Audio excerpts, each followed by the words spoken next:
Greetings, Commanders, my name is Eagle, and welcome back to another Warpath video. In this video, we are going to give you some tips and advanced tactics in the arena that will help you get to the higher ranks that you want.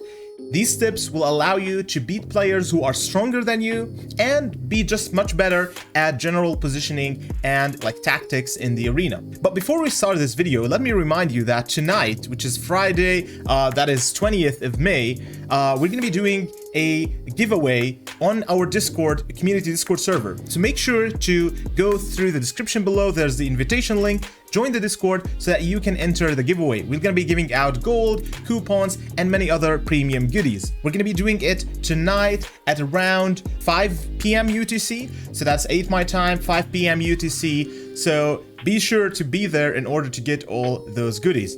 Now, without further ado, let's get right into the video. Okay, to start off, we're going to start with tip number 1, which is going to be extremely basic, but it's very useful at all times. So this tip is about the challenge coupons. So as you know, every single day, once you finish your daily missions all the way to 100 points or the 100 completion, you'll be able to get 1 extra challenge point. This will allow you to do an additional challenge on a daily basis. These tickets will be accumulate over the days, but it will not accumulate over the weeks. So that means when the arena refreshes every single Monday, these tickets will be lost from last week. However, if you leave these tickets to the last day of the arena and then use them at that last day, then you will be able to gain more points at the last day and raise your rank so that you would finish at a higher rank on a weekly basis.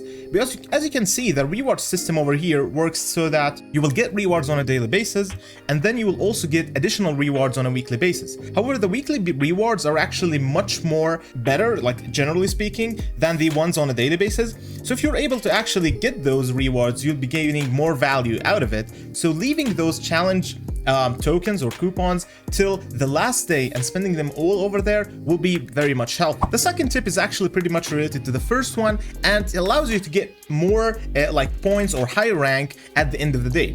And the way that you can do that is actually just leaving your daily challenges till the latest time of the day that you can do them. So right before you go to bed, just do your daily challenges, and this will allow you to actually hold your position at the top ranks more. And the reason for that is that the other players have already spent their challenges or at their last challenges, so the potential that you will be attacked and your rank dropping is much lower than it dropping when you spend them at early that day. So for example, if you're not being targeted like myself, so for example over here I'm being targeted by this guy, and the reason for that is because I'm already a high rank, so I'm already top 5 rank or top 3, and there's no one to actually attack, so they're attacking me. If I were a lower rank and then I spent all my challenges at the end of the day, I will most likely not be targeted by anyone. So this is basically one good strategy for you to gain more points and higher rank at the end of the day. To stay in the same rhythm, we're actually going to be talking about the points and how to maximize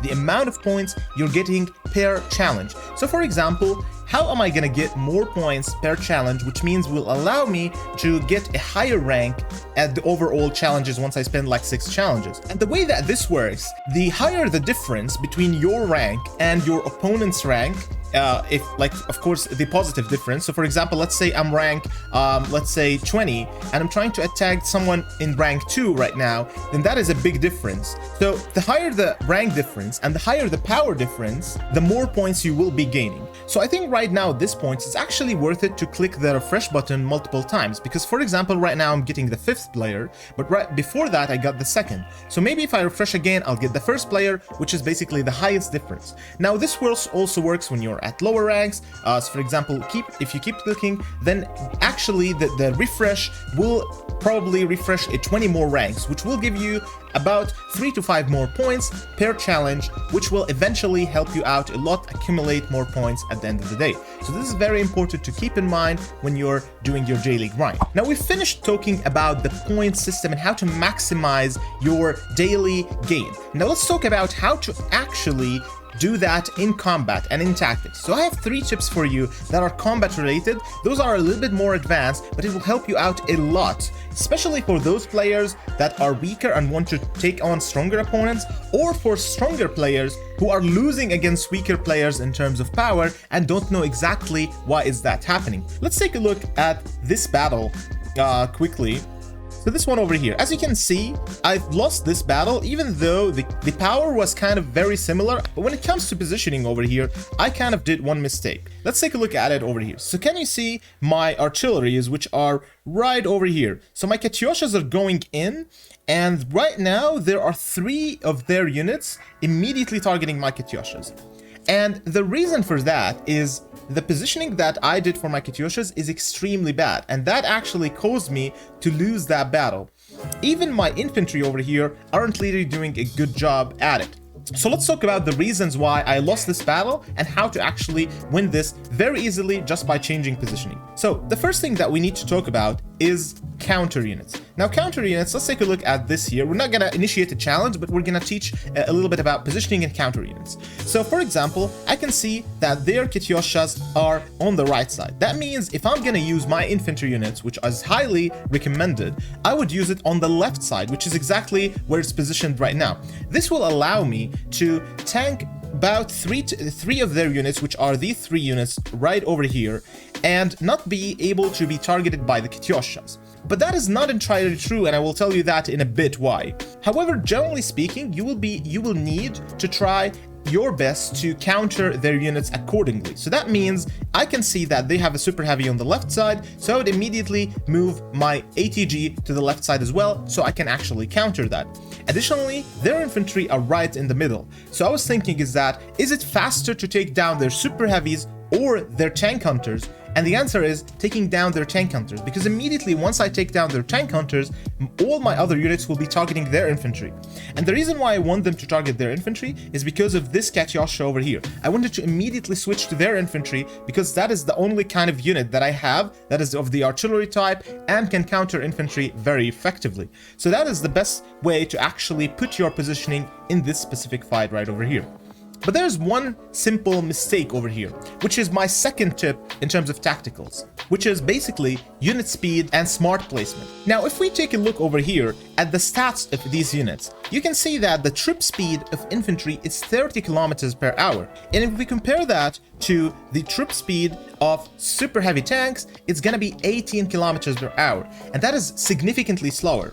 So that means if I put the infantry and the super heavy tanks at the front line, then my infantry will arrive way faster than the super heavy tanks, and that will cause their artillery units, which is this one over here, the Katyoshas, to target my infantry instead of the super heavy tanks, even though they are literally on the other side of the the arena, the left side basically. And that is very bad, especially because if they have placed them in the middle. Maybe if they have placed them right to the side over here, that will not happen, but placing them in the middle is actually problematic because of this specific fact.